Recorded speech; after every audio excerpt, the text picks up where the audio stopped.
మా పెద్ద బాబుకి స్కూల్లో చెఫ్ కాంపిటీషన్ ఉంది. దానికి టీచర్ 2 డేస్ ముందే చెప్పారు చెఫ్ కాంపిటీషన్ ఉంది, ఆప్రాన్ క్యాప్ అవన్నీ రెడీ చేసుకోమని. ఇంకా ఫుడ్ కూడా ఏదైనా ఒక ఐటమ్ చేసి పంపియండి 20 మెంబర్స్కి అని చెప్పారు.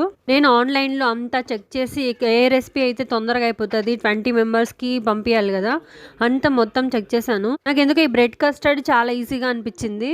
అండ్ ఒక్కొక్కరికి ఒక్కొక్క పీస్ ఇచ్చినా ఒక బ్రెడ్ ప్యాకెట్ సరిపోతుంది, బడ్జెట్లో కూడా అయిపోతుంది అని చెప్పి సెలెక్ట్ చేసుకున్నాను. మా పిల్లలకి స్కూల్ 8:30కి, చలిలో మార్నింగ్ 6కే లేసి ఇవన్నీ చేస్తున్నాను. ఏంటండి బాబు, చలి మాత్రం చంపేస్తుంది అసలు. మార్నింగ్ లేవలేకపోతున్నారు పిల్లలు కూడా స్కూల్కి. ఇంకా రెసిపీలోకి వస్తే బ్రెడ్ని సైడ్స్ ఉంటాయి కదా, అది మొత్తం కట్ చేసుకున్నాను. నాకు కింద పైన వస్తాయి కదా స్లైసెస్, అవి అస్సలు నచ్చవు ఎందుకో, అవి తీసి పక్కన పెట్టేశాను. ఇంకా సైడ్స్ అన్ని కట్ చేసుకొని ఒక్కొక్క బ్రెడ్ని 4 పీసెస్ లా కట్ చేసుకున్నాను. ఆ కట్ చేసుకున్నవి మొత్తం ఆయిల్ డీప్ ఫ్రైకి పెట్టుకొని డీప్ ఫ్రై చేసుకున్నాను. జస్ట్ అలా వేసి తీయడమే బ్రౌన్ కలర్ అయిపోతున్నాయి. ఇంకా 1/2 లీటర్ పాలు మరగడానికి పెట్టేశాను. ఆ పాలు మరిగే లోపు డ్రై ఫ్రూట్స్ ని కట్ చేసుకోవాలి. డ్రై ఫ్రూట్స్ మళ్ళీ సన్నగా కాకుండా పొడవుగా చీలికల్లాగా కట్ చేసుకుంటే బాగా కనిపిస్తాయి అన్నమాట. ఇవి కట్ చేయడమే పెద్ద పనిలా ఉంది, చాలా టైం పట్టేసింది సన్నగా పొడవుగా కట్ చేసేసరికి. ఇంతలో పాలు కూడా మరిగిపోయాయి. ఆ పాలలో కొంచెం సాఫ్రాన్ వేస్తున్నాను. కుంకుమ పువ్వు వేస్తే కొంచెం కలర్ కూడా వస్తుంది. ఇంకా కొంచెం తగినంత షుగర్ కూడా వేసి కలిపేసుకున్నాను. ఇంకా కస్టర్డ్ పౌడర్ ఉంటది కదా, అది నేను వెనిలా ఫ్లేవర్ యూస్ చేస్తున్నాను. కస్టర్డ్ పౌడర్ 2-3 స్పూన్స్ ఉంటది, ఆ చిన్న బౌల్లో వేసుకొని మరిగే పాలు వేసుకున్నాను. మరిగే పాలు వేయడంతో అదంతా ఉండలు కట్టిపోయింది. చల్లని పాలు ఉంటే వేసుకోవచ్చు. నా దగ్గర ఉన్న 1/2 లీటర్ పాలు నేను మరగడానికే పెట్టాను.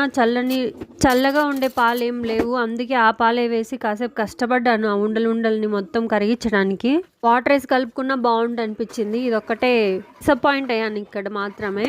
ఎలాగో కష్టపడి ఆ లమ్స్ అన్నిటిని కరిగించి ఇంకా పాలలో కలిపేశాను. ఫ్రైడ్ బ్రెడ్ ఉంది కదా, అది మొత్తం ఇందులోనే వేసేసుకొని పాలు మొత్తం మునిగేలాగా కలుపుకున్న తర్వాత ఆ బ్రెడ్ అంతా మొత్తం అందులో మునిగిపోవాలి పాలల్లో.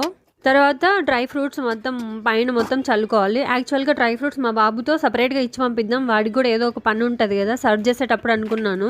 నేను మా బాబుకి కొంచెం తొందర ఎక్కువ, అన్ని పడేస్తాడని భయం వేసి మళ్ళీ ఇందులోనే వేసేసాను. నైట్ 12కి అయిపోతుంది నా ఆఫీస్ వర్క్. నాకు ఆఫ్టర్నూన్ షిఫ్ట్.